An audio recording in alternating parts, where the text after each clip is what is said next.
Oi gente, esse é o segundo vídeo da série em que eu vou falar mais sobre as causas das doenças inflamatórias intestinais, tanto a doença de Crohn quanto a retocolite ulcerativa.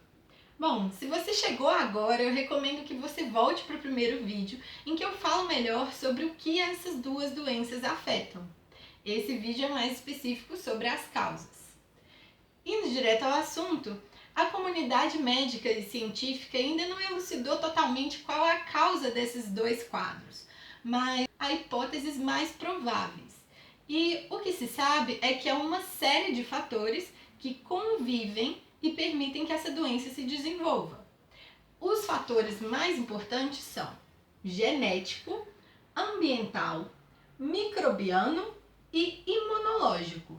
Sobre o fator genético, eles perceberam que é muito comum quando uma pessoa tem uma dessas duas doenças que um parente de primeiro grau tenha também.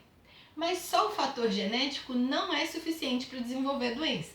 Eles perceberam também que pessoas que migram desenvolvem a doença com essa mudança de ambiente.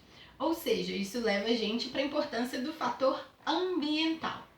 Quando a gente pensa que o fator ambiental, ou seja, o lugar que a pessoa vive, vai ter influência, a gente imagina que seja um lugar sujo, né? E aí é que tá a pegadinha, a ironia da questão.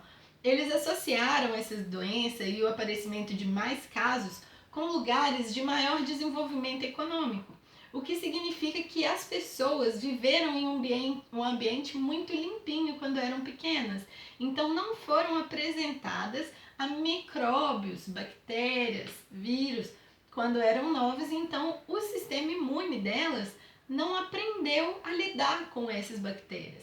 E aí, quando elas crescem e são apresentadas às bactérias, micróbios em geral, elas desenvolvem uma resposta exagerada a algo que deveria ser normal. Isso leva a gente a outra hipótese, o fator microbiano. Eles associaram algumas bactérias mais comuns em pessoas que têm essas doenças, mas ainda não tem nada conclusivo. Então não tem uma bactéria específica que cause. São várias que estão ali colonizando o intestino e que algumas delas podem ter esse fator de desencadear a doença, mas realmente não tem nada muito ao certo ainda. Bom, sobre o fator imunológico, ele é um dos mais importantes nesse caso, que é o que a gente pode chamar essas doenças de doenças autoimunes. Por que autoimune? Para ficar fácil de a gente entender o que é o sistema imune, é só a gente pensar que é como se eles fossem os soldadinhos que protegem o nosso organismo de ameaças. Em pessoas saudáveis, esses soldadinhos só vão ser ativados quando de fato houver uma ameaça. Nas pessoas que têm essas doenças autoimunes, no caso a doença de Crohn ou a retocolite, esses soldados eles estão confusos, então eles vão acabar sendo ativados mesmo quando não tem uma ameaça real.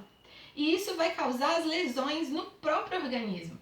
Quando a gente fala que é uma doença inflamatória intestinal, o inflamatório é exatamente por causa dessa resposta imune. As células de defesa, quando vêm as bactérias que estão no intestino, elas vão gerar uma resposta inflamatória exagerada. Então, esses agentes inflamatórios que vão ser os causadores das lesões intestinais, que vão dar os sintomas dessas doenças.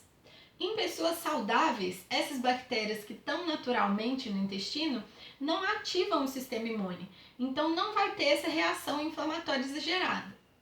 Quanto aos sintomas, eu vou falar melhor sobre eles no próximo vídeo, que vai ser o terceiro vídeo da série. Então, eu recomendo que vocês se inscrevam no canal, compartilhem as informações com outras pessoas que podem ser interessadas no assunto e fiquem ligados, se puder dar uma curtidinha também, ajuda. Até, gente!